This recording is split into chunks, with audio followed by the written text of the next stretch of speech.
பாட்டு பாடி இந்த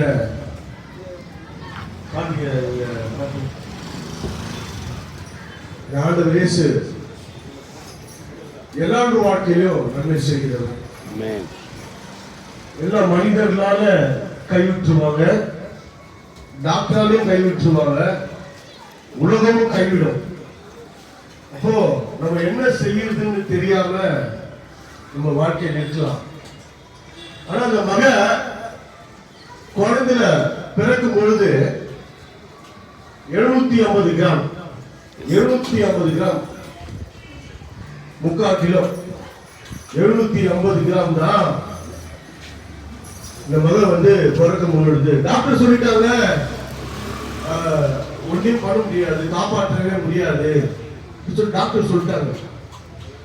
ஆனா ஆண்டோட கிருபையில பெற்ற தாய்ங்க இருக்காங்க, அவங்க சொல்றாங்க, இல்ல என் ஆண்டவர் காப்பாற்றுவாரு, என் ஆண்டவர் என் மகளை காப்பாற்றுவார் சொல்லி அந்த குழந்தைய 750 கிராம் உள்ள குழந்தைய வச்சு அதை வளர்க்கும் பொழுது ஆண்டவருடைய சுத்த கிருபை, ஆண்டவருடைய கரம் மேல இருக்கிறதுனால, கரம் கூட இருக்கிறதுனால இன்றைக்கு கர்த்தருக்காக ஆண்டவருக்காக ஊழியம் பண்றாங்க. இந்த நாட்டுக்கு கூட பார்க்காம இன்னைக்கு தெருவில் பகுதியில் ஆண்டவரை பத்தி பாடுறதுக்கு காரணம் என்னன்னா, ஆண்டவர் தனக்கு ஜீவனை கொடுத்தார். ஆண்டவர் ஜீவனை கொடுத்தார். மகனுக்கு 750 கிராம் பிழைக்கவே முடியாது சொல்லிட்டாங்க டாக்டர். எப்படி இன்னைக்கெல்லாம் குழந்தை பார்த்தீங்கன்னா 3.5 கிலோ கூட 3 கிலோ கூட 2 கிலோ இருக்கணும்.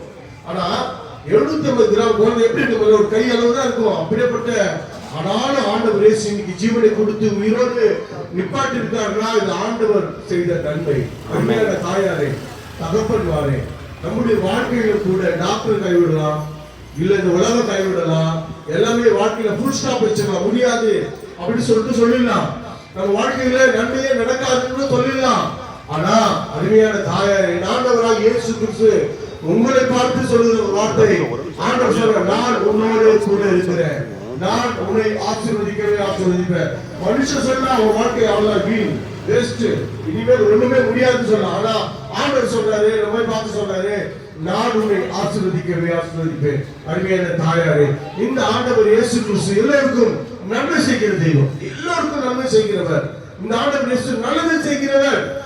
இந்த நாளிலும் கூட என் வாழ்க்கையில நன்மையிலே நான் பார்த்தது இல்லைங்க அப்படின்னு நினைக்கிறீங்களா? இல்ல இனிமேல் வாழ்க்கையில் நல்லது எதிர்பார்த்து கொண்டு இருக்கிறீங்களா? இந்த இயேசு கிறிஸ்து உலகத்துல வந்த பொழுது அவர் நன்மை செய்கிறவராய் சுற்றி திரிந்தார். இயேசு கிட்ட ஒரு நன்மை மட்டும்தான், இயேசு கிட்ட ஒரு நல்லது மட்டும்தான், நன்மை மட்டும்தான் பெற்றுக்கொள்ள முடியும். அவர்கிட்ட தீமையான காரியங்கள் ஒன்றுமே இல்லைங்க. அவர்கிட்ட தீமையான காரியங்கள் ஒன்று